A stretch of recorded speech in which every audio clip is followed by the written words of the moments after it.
Bloomberg Audio Studios. Podcasts, radio, news. You're listening to the Bloomberg Balance of Power podcast. Catch us live weekdays at noon Eastern on Apple CarPlay and Android Auto with the Bloomberg Business app. Listen on demand wherever you get your podcasts or watch us live on YouTube. On this CPI Thursday. So, pretty good breakfast for Joe Biden. What's dinner going to taste like? 5:30 was the original call time for the news conference. They've moved it back to 6:30 p.m. now, and nothing starts on time in this administration. We know that. So maybe we're reeling into the 7 o'clock hour here. We're pushing bedtime. I know, you'll tweet me about that. Hey, I start falling asleep after 8, by the way. I've been very open about that.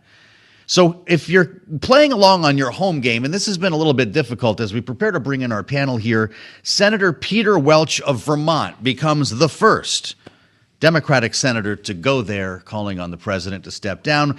We just heard as well, West Michigan Congresswoman Hillary Scholten jumping on board for the good of our democracy, says the statement. Yesterday we had Pat Ryan, we had Earl Blumenauer.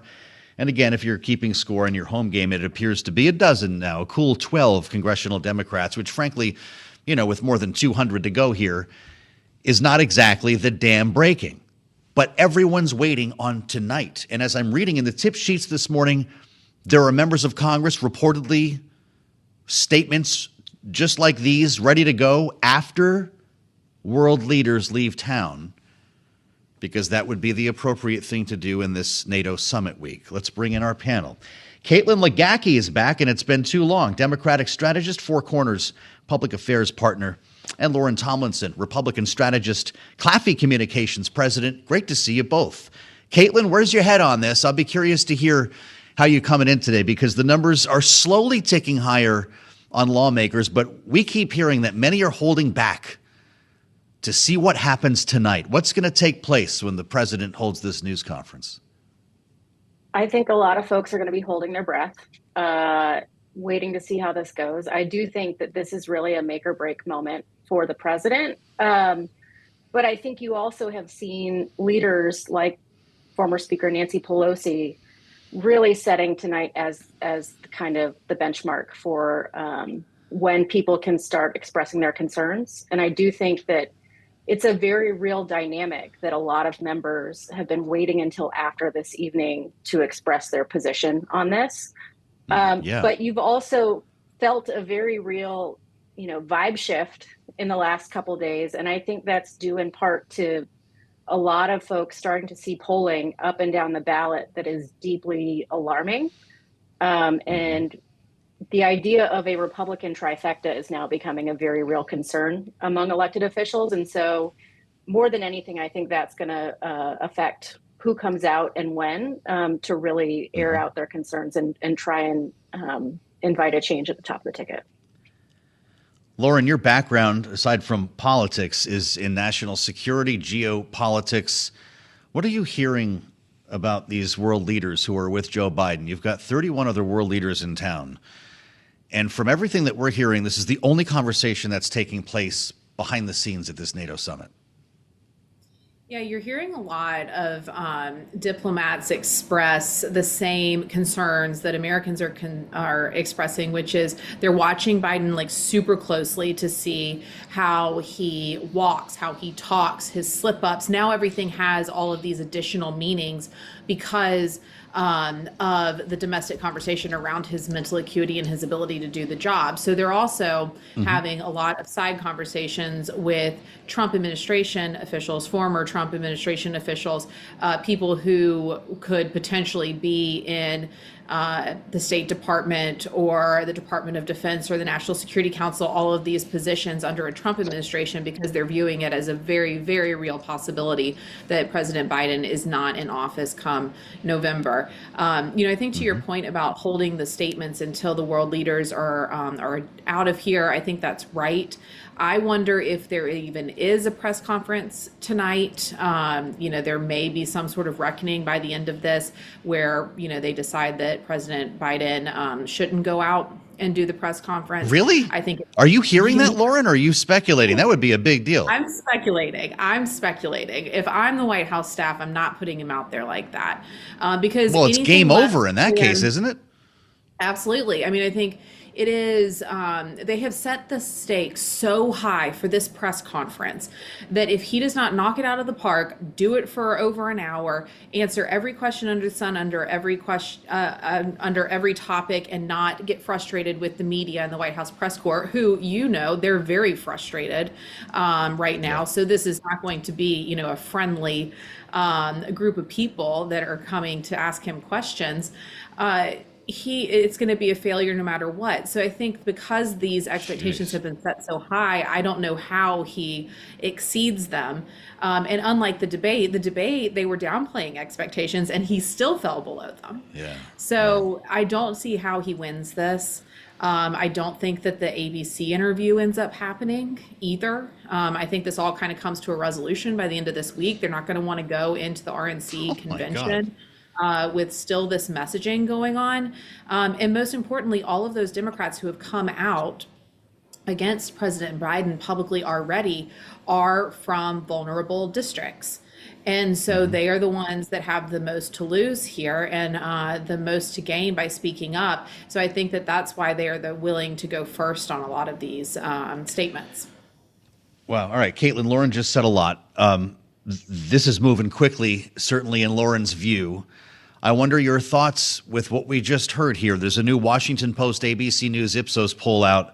56%, a majority of Democrats nationwide, think Joe Biden should end his candidacy. Is this just a big setup tonight, as Lauren implies?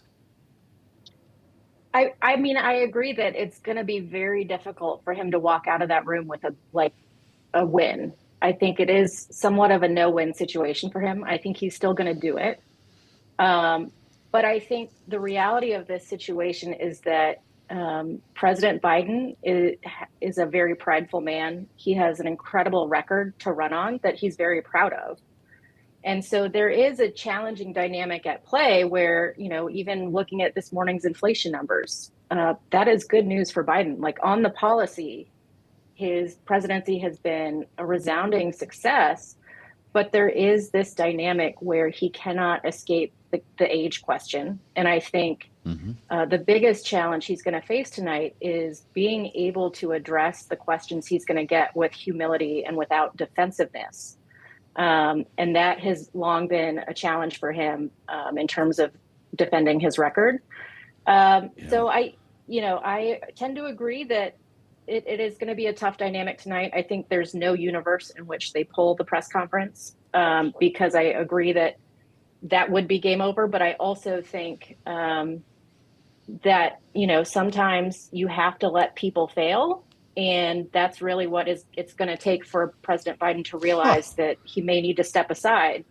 But, if after the debate and after the ABC interview, he still is not quite there yet, I'm not sure what's going to move him to that place. Sometimes you have to let them fail. This is remarkable listening to you two. Both Caitlin and Lauren are referring to a Lester Holt interview scheduled for Monday now that was added late yesterday. NBC News. We'll see apparently if we get there. The idea would be to counter-program the first day of the Republican National Convention, which is coinciding with all of this. We're still waiting for a VP announcement from Donald Trump. And Lauren, we've got news now from the New York Times. This is new since we came to air. The Biden campaign quietly carrying out a head-to-head survey of voters between Vice President Kamala Harris and Donald Trump, and a sign of the uncertainty even atop the Democratic Party. What does that tell you for running new numbers on Kamala, Lauren? I think it just reinforces what we were discussing, that this is coming to a quick end here before the RNC convention. But what I've seen, at least with the polling with the vice president, is that she doesn't poll particularly well against Donald Trump. So I'm not sure that ends up being the answer or the best answer for the Democrats. But again, they have to go ahead and do this polling and figure this out and have a secondary strategy in place because they don't have a ton of time right between now and November. So they've got to cut all new ads. They have to do all new messaging. They've got to get their surrogates together. They've got to go get their door knockers. So there's a lot of campaign infrastructure that'll need to shift in order to accommodate a new candidate and a new vice president candidate, a completely new ticket, and not to mention the questions about where some of the financing and the money goes in those situations. So they've got to figure it out quick. And so it makes total sense that they would be doing contingency planning and polling at this stage. Caitlin, I'm going to pull another number out of this same Washington Post poll that I mentioned here, just to contradict myself and my direction of questioning. Because while this poll does find a majority of Democrats, as I just said, think that the president should drop out of the race, you know what else we find? They're tied here. Joe Biden and Donald Trump each get 46% support among registered voters, and that is identical to where we were in April. So should we not have some sympathy for a president here who's looking around saying, this hasn't actually changed the game according to these numbers? Yeah, I can absolutely understand why he and his team are saying that. I think what it really speaks to is how much the opposition to Trump is really baked in.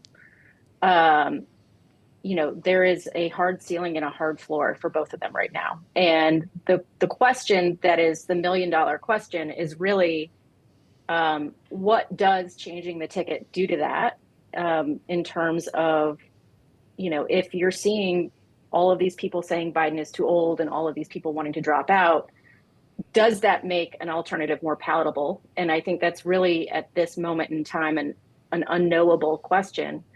But it definitely does kind of reinforce his position, and it steals his spine and gives him more ammo to stay in the race. And I think that's part of why this decision is so challenging for a lot of members is, we all know what we saw. We all know what people think about Joe Biden's age, but this is a very polarized moment in time where people have very significantly calcified positions on both of the candidates. And so it is an outstanding question of how much people are willing to be persuaded or influenced by a change at the top of the ticket. And I think it's genuinely unprecedented. And anybody who tells you they know exactly how it plays out is either lying to you or deluding themselves. And so that's part of why this is so difficult for a lot of folks. Well, Caitlin, you're a Democratic operative here in Washington. I know how Lauren feels. You've been an ally of Joe Biden. You've supported this administration. Do you think he should drop out? I think he needs to make the best decision for him. And I think that there's a lot of very serious concern about impacts to the Senate and the House. And I think if democracy really is on the line, then that's what we need to prioritize. Lauren, I guess I should just make this official with you. I understand you think it's over for Joe Biden, but as someone who's represented aging politicians in the past on the Hill and at the Department of Homeland Security, do you think this is how it should end for him? Drop out now? I hope that he finds a way to exit gracefully. And that's why I actually think he shouldn't do the press conference tonight and spend time anointing a successor, shoring up his legacy, and getting to brag about everything that he has done over the past 4 years. Because you don't want to go out on other people's terms as a politician. You don't want to lose an election, and you don't want to be forced out of office. You want to retire gracefully and be able to talk about your wins and successes and help shepherd in the next generation of leadership into your old seat. And so I think that from a advice for an aging politician, that hopefully is what his advisors are telling him. You don't want these like George Clooney New York Times columns to be part of history and part of your legacy. You want to be the one that defines this. So that would be my advice and how I would be handling it. And he is a unique candidate against Donald Trump because he appealed to these swing state blue collar voters where the Democrats are not going to have necessarily a candidate that can appeal in that way. So that's why I'm not surprised that the national polling hasn't really moved that much. But where the polling matters the most is in those swing states. And I think that's going to ultimately be the pressure point that forces him out. There you have it. Smart talk, somber conversation, but we needed to hear from both of you, and I'm glad you could join today in a great panel. Caitlin Legacki, Four Corners Public Affairs, Lauren Tomlinson from Claffey Communications. Thank you so much, both. You're listening to the Bloomberg Balance of Power podcast. Catch us live weekdays at noon Eastern on Apple CarPlay and Android Auto with the Bloomberg Business app. You can also listen live on Amazon Alexa from our flagship New York station. Just say, Alexa, play Bloomberg 1130. The NATO Summit is wrapping up today, capped by an all-important press conference that Joe Biden is planning to hold at 6:30 p.m. Eastern time on a day in which he could be celebrating the inflation data. Charlie was just running us through the market reaction. We got a statement from the White House, Biden celebrating the prices falling last month. In part, though, Joe, saying prices are still too high. Yeah. The thing is, I wonder for American voters now if it is so much that prices are high or that Biden's age is also high. And that really is what the question is now. Yes. Are prices too high or the age? Well, that's, I guess, a real question here. Look, even the Russell's up today. This is the day, you're right, that Joe Biden has been waiting for, and no one's paying attention, at least in that regard, because it's all about this news conference at 6:30, assuming it starts at 6:30. But boy, Kailey, we're hearing from Democrats straight through the day today here on Bloomberg who say that it doesn't matter. It's not the test. Good luck with the news conference, but we're moving on here. And that's something that we're going to be discussing for the next hour, beginning with Michelle Jamrisko. Bloomberg's White House correspondent is with us at the table right now on a very important day. Michelle, you specialize in geopolitics. This is your week, and no one's talking about it. And yet we're so focused on because things there's like one the story age. in Yes, Washington. that's absolutely right. And I think you'll see from Biden tonight that he desperately wants to redirect the conversation to his strengths, to foreign policy, to what he thinks are successes on the NATO front, on getting Ukraine the support and funding that it needs, even though it's still bogged down in war there. And with this ever so slight ceasefire optimism that we heard from Jake Sullivan earlier today as well. So I think he'll probably try to round out all those themes, as well as add a little bit of perhaps Indo-Pacific flavor from my focus of the world, as he meets with some of those allies as well, and kind of try to round it out in a case for preserving democracy, importance of allies, celebrating, of course, the NATO anniversary, but also I'm better than that other guy who wants to take those things away. So we'll see how that case lands. But yes, huge press conference tonight. Yeah, I mean, we've been talking about this as kind of a make or break week for sure. President Biden. This is the second chance after he gave a teleprompted speech at the beginning of the NATO summit on Tuesday. I guess my question is, Michelle, do we have a sense that ultimately this makes a difference? Even if his performance is perfect tonight, has too much damage already been done when you have had a laundry list of members of his own party coming out and say you can't beat Donald Trump? Yeah, it's hard to say. I mean, I think you have to look at it in two different fronts. I mean, of course, we're talking all day about the folks on the Hill and the slow but steady drumbeat of people saying, hey, you should maybe rethink this. And George Clooney, of course, the donor field.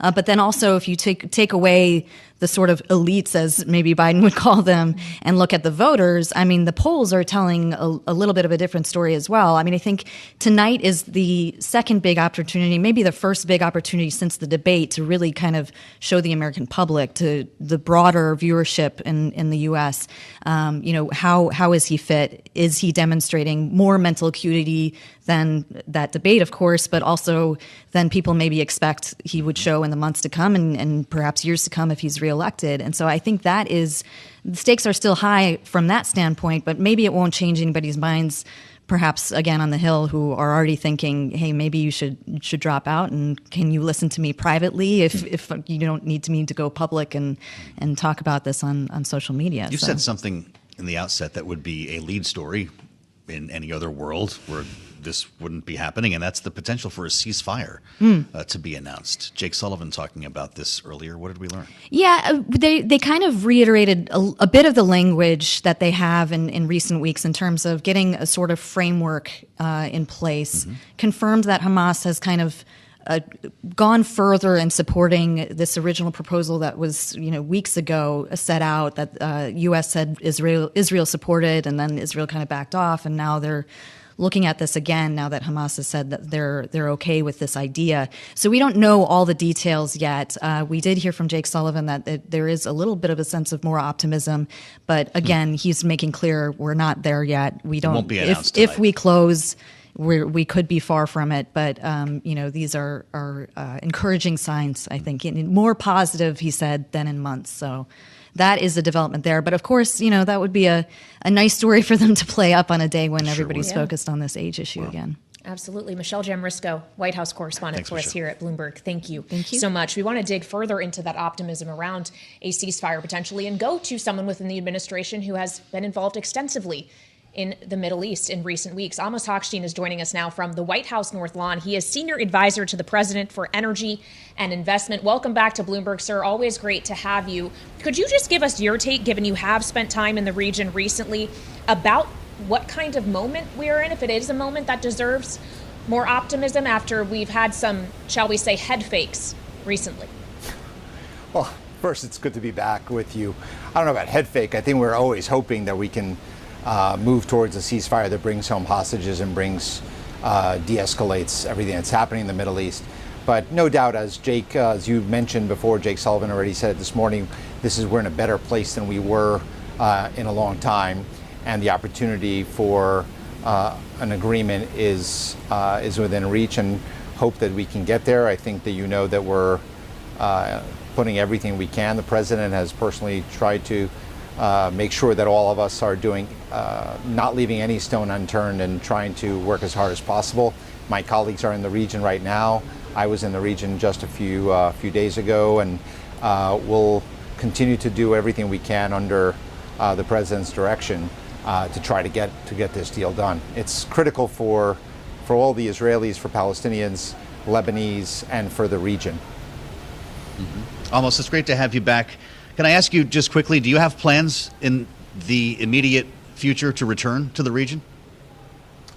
Look, I'm always evaluating what makes the most sense. Regardless of my travel to the region, we're in touch with the leadership in all countries. So I wouldn't draw too many conclusions from if I have gone or haven't gone, but I evaluate that almost on a daily basis in consultation with Jake and Tony Blinken and the president. And ultimately, the president. The world is watching your travel schedule. Your travel schedule is meaningful. But I do want to ask you about this against the backdrop of energy prices, because we've had analysts on referring to the potential for black swan events, and they frequently point to the Middle East. Yet here we are with the average gas price, according to AAA, at $3.54, somehow to the penny, where we were a year ago. And our CPI data this morning shows gasoline prices down almost 4% in June. Can Americans expect this trend to continue? Well, let me address that, because I think you said it right. Analysts are always coming up with, the reasons why the black swan, or calling for headline-grabbing projections. This whole year, I've heard about we're about to go to $100 oil. We're going to go to $4 gasoline. I've heard it multiple times. The president has given me direction to try to do everything we can to make sure that supplies are steady, secure, and affordable here in the United States, both on crude and gasoline and natural gas. And so, as you said, last year were same prices we are now when that was without the war in the Middle East. So we have worked to maintain a balanced price and to make sure that the American economy is not hampered by higher prices, and the American consumers, especially in the summer. So I think we're going to continue to see that trend to try to bring prices down. And look, this is something that has been very important to the president for the last 3 years. He has talked to me about this on a regular basis. That hasn't stopped. He wants to see these prices come down as much as possible. And I think, as you said, look, the CPI prices today, the CPI out today, and showing that gasoline prices are lower. This means more pennies and dollars in people's pockets to be able to spend on other things, especially this summer. In those conversations that you have with the president, Amos, to what extent has he talked about the Strategic Petroleum Reserve, and if his end goal is to have prices be as low as possible? Is he pushing at all for another tapping of that? Look, you have to put this in context. The president was, when he made the decision, which was not everybody in the industry expected at the time, but he made the decision into the Russian invasion to Ukraine to not only tap the SPR, but to do it in a substantial way, more than anything that we've ever done in America before. 180 million barrels out of the SPR over a period of 6 months. That was a very bold move that he took responsibility for, made the decision, instructed us to do. And I think that if the situation warrants, we will consider doing it again. But again, we have to look at, it's not just about price, it's about what's happening around the world and where are we in hurricane season. We just had a potential for a bad hurricane, that, one of the earliest Category 5 hurricanes, but we did not suffer an energy shortage, but we were well prepared for it. And we're going to continue to evaluate it based on what's happening in the Middle East, what's happening in Russia and Ukraine, and what's happening weather-wise here in the U.S. But we have an SPR. He has made sure for 9 months, he has told me directly over and over again, make sure that we have the tools to be able to use if we have the need to do that. As we look at these gas prices heading lower then, and again down 3.8% in June, I already mentioned the national average. Is that because of the 1 million barrels of gasoline you released from the Northeast Reserve? Or was that something that didn't need to happen? No, first of all, it did need to happen. At some point, Congress also participated in that decision.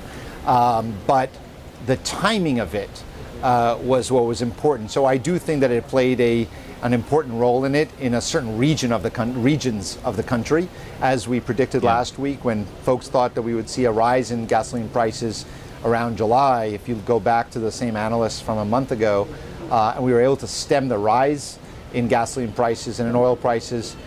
In fact, we've seen oil decline over the last several days when it sort of tempted some higher prices.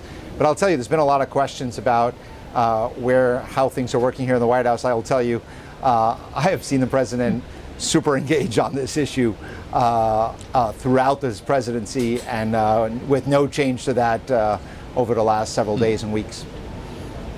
Okay, so Amos, he is still engaged. Obviously, you work very closely with him as a senior advisor. There have been a number of cabinet officials and others who have testified on Capitol Hill in recent days, asked by lawmakers and if their meetings with Biden, they have seen any apparent decline. With the frequency with which you talk to the president, have you seen any indication that his 81 years have caught up with him in a more material way? Look, I think the president said himself he doesn't walk as fast as he has before, but I can tell you this. When it comes to running the country and to a large degree running the free world, he's the boss, he's in charge, and he's running the show, and he is very engaged on all these issues, and the calls are his. I have a unique opportunity to talk to him on both domestic policy when it comes to our energy policy here at home, infrastructure, but also about international issues. We talked earlier in this interview about Lebanon and the complexity of the Israel-Lebanon situation and conflict, and the potential for a more regional conflict as a result. I was with him at the G7 just last week. We've discussed a lot of issues around Africa and competition with China, on AI, and on all those issues. He is in command and I have not seen any reason to have any concern. He is as engaged as he's ever been. And look, I've known him a long time. I worked for him when he was the vice president.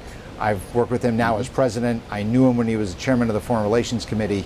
And I can tell you, we all have to deal with age. But when it comes to the substance of the issues and managing the day-to-day, there is no doubts in my mind. Sometimes I wish he let me go a little further without him telling me exactly what he thinks on every issue, but he is very, very engaged. Well, considering someone with such a broad portfolio, as you referenced here, Amos, in our remaining moment, how often do you get a chance to meet with the president? Do you have a regular appointment? How often do you meet with him? When's the last time you saw him? Well, I saw him yesterday, and again, I was with him for several days when we traveled to the G7. I see him whenever the need arises, I can tell you I've had to take phone calls on all times of the day, the evening, and over the weekends on any question that he has. I'm on the phone frequently with him if he has a question or if he has a directive. And so everything I'm telling you is from my direct relationship with him on a regular basis. Amos, it's great to have you back. Thank you for joining us from a steamy North Lawn at the White House. Amos Hochstein, Senior Advisor to the President for Energy and Investment. Kailey, that is the word from one of the closest advisors to Joe Biden as we wait for the news conference tonight. Yeah, Joe Biden, in Amos's words, is the boss and very engaged. We'll see how engaged he is later on. We'll bring that to you live on Bloomberg TV and radio. You're listening to the Bloomberg Balance of Power podcast. Catch us live weekdays at noon Eastern on Apple CarPlay and Android Auto with the Bloomberg Business app. Listen on demand wherever you get your podcasts or watch us live on YouTube. Joe Biden press conference day at a critical moment for not just his presidency amid the NATO summit, but of course his re-election campaign, as all eyes will be on his performance later this evening at 6:30 p.m. Eastern time. And ahead of that, a few of his top campaign aides have been dispatched to Capitol Hill, meeting still with Senate Democrats to try to stop the bleeding within the party, as one Democratic member of that caucus, Senator Peter Welch of Vermont, has called for him to drop out, along with 10 members now of House Democrats. But when the House Democratic leader was asked about this in a news conference on Capitol Hill earlier today, this is what he said. House Democrats are engaged in conversations with House Democrats at this moment in time. Those conversations have been candid, clear-eyed, and comprehensive. And that's important for us to do as a House Democratic Caucus family. And as long as those conversations are ongoing, I'm going to respect the sanctity of those conversations until we conclude that process. So good alliteration, but no consensus. That also starts with a C. Hakeem Jeffries there, apparently waiting for the rank and file. Sounding a little bit like Nancy Pelosi a little bit yesterday on MSNBC, Kailey, when she said that she's waiting for the president to make his decision, even though he thought he had already. Yeah, quite telling. And so the wait goes on. There are reports today that there are other Democratic lawmakers intending to call on the president to drop out, but they're waiting for world leaders to leave the city. This is the final day of the NATO Summit. So tomorrow could be a heck of a day as we assemble our panel. Rick Davis and Jeanne Zaino are back. I can't remember how long it's been. Our signature panel back in place today, Bloomberg Politics contributors, and great to see you both on Bloomberg TV and radio. Jeanne, is there anything that Joe Biden can do tonight? I know it's his job. He's got to do this news conference. But to change the minds of the Democrats we're talking about? I don't think he's going to be able to change minds of people who have come out certainly publicly and called for him to step down. Although we should be mindful that almost to a person, everyone who called for him to step down said if he chooses to go forward, they would support him, of course. But, you know, the difficulty here is that it's very tough for Joe Biden in terms of the performance tonight.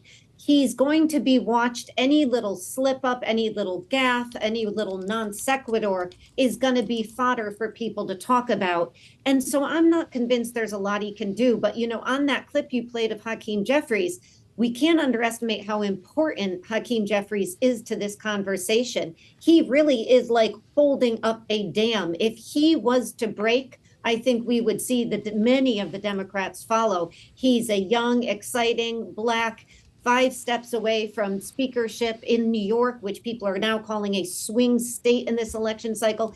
He doesn't know Biden well, but if he was to tell Biden that he has lost support in the House, that would be incredibly meaningful. But of course, as you just played, he hasn't said that quite yet.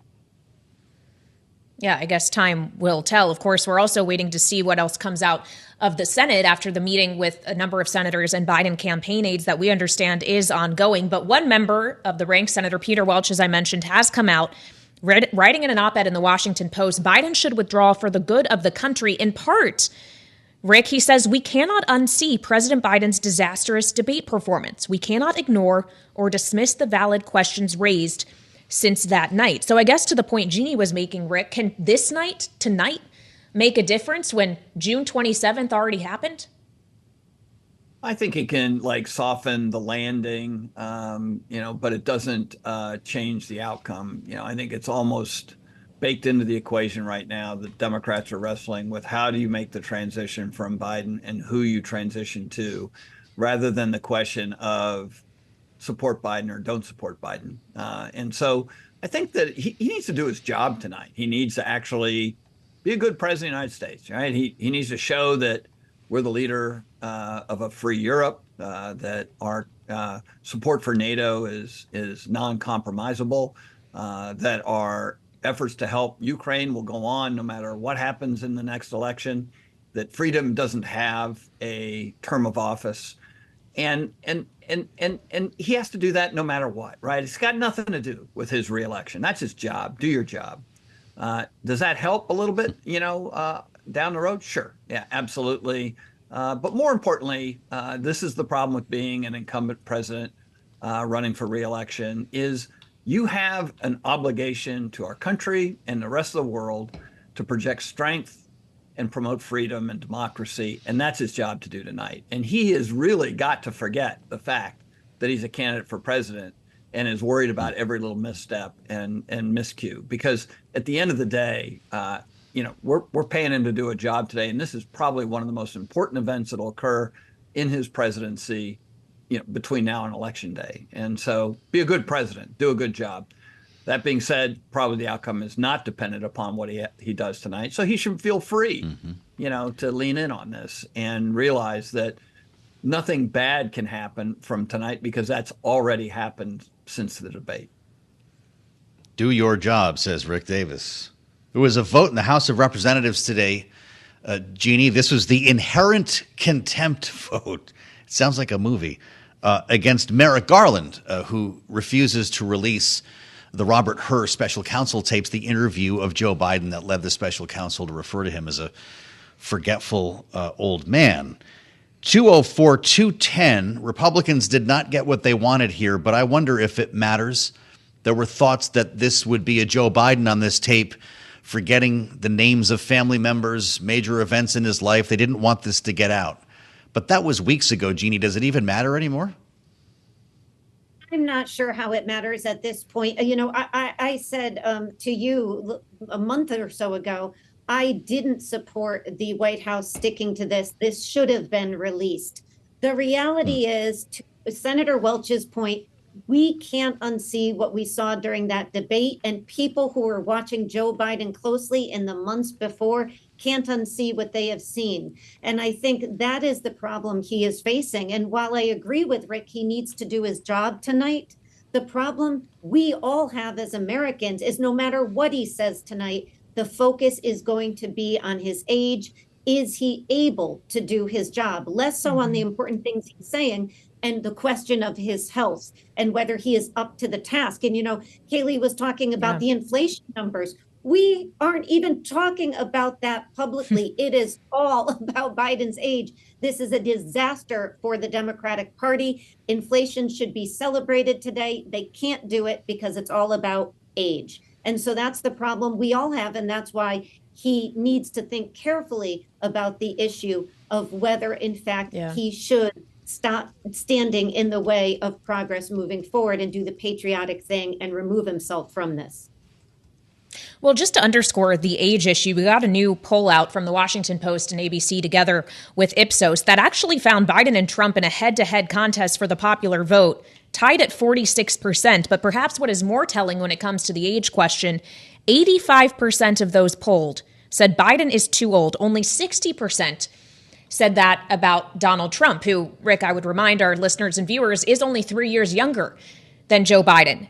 If we're considering how the Republican about to become nominee in Milwaukee next week is viewing all of this, does he need Joe Biden to stay in this race?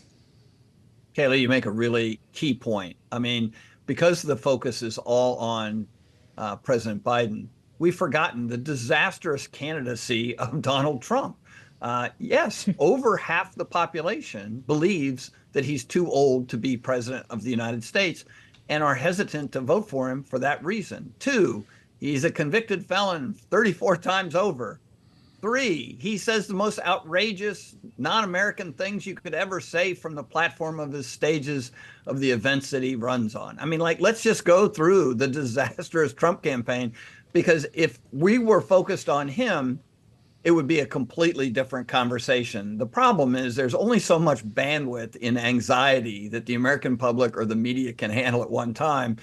And Joe Biden has bought the entire bandwidth. I mean, he's really owning the airwaves in the most unlikely and unfortunate way. But this is the reason in that poll that you still have them tied. Both of them are a disaster by American public point of view, and they yearn for an option, and in both cases. And so, yeah, at least there's a debate about whether or not that's going to happen on the Democratic side.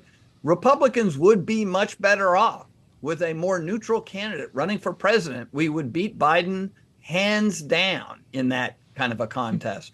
But we've put up the one person that Biden, even in his weakened condition, could actually be competitive with. And that's very much part of the story that's not being told. All right, Rick Davis and Jeanne Zaino, Bloomberg Politics contributors, always helping us to tell the story. You're listening to the Bloomberg Balance of Power podcast. Catch us live weekdays at noon Eastern on Apple CarPlay and Android Auto with the Bloomberg Business app. You can also listen live on Amazon Alexa from our flagship New York station. Just say, Alexa, play Bloomberg 1130. Welcome to the fastest show in politics, the Thursday edition, as we count down to Joe Biden's news conference. We're about 5 hours away at this point. At the conclusion of the NATO summit here in Washington, the commander-in-chief will hold forth. Some are framing this as the test of his political career. We spent the better half of this hour talking about that, but we want to look more at some of the policies that he's dealing with in town. Kailey, the biggest, of course, Ukraine. It's the backdrop to this entire summit, with confusion in Europe following elections there and confusion about our own here. But Prime Minister Starmer talking today about allowing Ukraine to use UK-provided weapons in Russia, and that's a big part of the conversation in a bilateral meeting that's getting underway right now with Joe Biden. Yeah, in fact, we've gotten some quotes out of that meeting. Joe Biden meeting with President of Ukraine, Volodymyr Zelensky, in part complimenting him for some of the successes Ukraine has seen in stopping Russia. One of the quotes from President Biden to President Zelensky: "You've imposed significant costs on Russia and made it clear Russia will not prevail in Ukraine." But of course, significant costs have also been inflicted on Ukraine in the years of this conflict. And that is where we want to have a wider conversation now. I'm pleased to say joining us here in our Washington, D.C. studio while she is in town for the NATO summit this week is Olga Rudneva. She is CEO of the Superhuman Center in Ukraine. Superhuman Center is a clinic for psychological assistance, prosthetics, reconstructive surgery, and rehabilitation for people affected by the war. Olga, welcome to Bloomberg. Thank you so much for joining us. I do want to get into the conversations you've had here during your time in Washington, what you are hearing, but I feel like first we should ask what you're really seeing on the ground in Ukraine. What do we need to know about conditions? First of all, thank you very much for having me, and thank you for all support Ukraine have from the American people. You know, we definitely proved the world that we can win this war, but we can't win this war without external support. You know, being 2 years into the war, we are quite exhausted as a country with our resources going down. So we definitely need external support, and America is playing a huge part in our victory. So what is happening in Ukraine? We have electricity for 4 hours per day. We can't use our air conditioning. We are in blackouts constantly because most of our, infrastructure is ruined. On Monday, we had a huge attack on a kids hospital and on maternity house. So a lot of doctors killed, and it's a civilian infrastructure. Every night we go to bed and we don't know whether we're going to wake up, and it's like 2-3 air Syrians, drones and rockets flying over my country. We don't have enough air defense, and we have a lot of people who are injured, civilians and military personnel in the healthcare system. All our civilian hospitals, they work as military hospitals. And we still have people who are injured at the first day of the war, and new people are coming on a daily basis. So it's a huge and big war, and we are still standing against the enemy. Well, Olga, you're doing God's work at the Superhuman Center, and you deserve thanks for everything that you're doing, and we want to make that clear. As you join us here in Washington, what is the most common injury that you see? Well, we have a lot of amputations. 50,000 people in Ukraine lost their limbs, and it's double, triple amputations. And it's caused by the fact that Russians are targeting our medics first. They want to kill as many medicals as possible so they can't save lives. They don't let us to pick up injured people, so they continue shelling. So our injured people are staying at the battlefield for 2-3 hours. Wow. And the average time of evacuation is 5 to 6 hours. So if you put a tourniquet high, by the time you arrive at the hospital, we cut person high. Oh my God. So we see a lot of complex injuries, complex amputations. It's double, triple amputations. A lot of people with double amputation of upper limbs. It's minimum mobility. These guys, they go to the toilet with their wives because they can do anything. So it's 50,000 people who lost their limbs. And that's people who are our clients, our superhumans, as we call them. We provide them with psychological support, prosthetics, rehabilitation, and reintegration. It's very important to give a new reason to this person, a new role in life, because they can't do what they've done before they went to the military. And it's very important to help them open their business or, start a new life. And recently we opened reconstructive surgery department. We basically return people that are lost faces. It's people with disfigured faces, and it's not only about aesthetics, it's about losing the function, like function of breathing, swallowing, eating, or speaking. So these surgeries are very long. They last for 15 hours and take 2-3 years to restore function and aesthetic of this person. So healthcare system of Ukraine really needs a lot of resources and support while our hospitals being shelled and destroyed by Russians. Well, so to get into that, we have so much conversation here in Washington that to some extent feels almost removed from humanity. The fact that this is a war that is affecting real people, it focuses on battles over money and weapons. But when it comes to the resources you actually need to be able to take care of these people, whether it's physically or mentally, especially given the apparent willingness of Russia to attack that infrastructure, do you have what you need, or is that something that the U.S. and other NATO allies could provide more robustly? We definitely don't have enough resources. And when I'm talking resources, I'm talking about human resources. We are inviting doctors from all over the world, prosthetists for upper limbs, to come over in Ukraine and work in multinational teams to help us, great surgeons.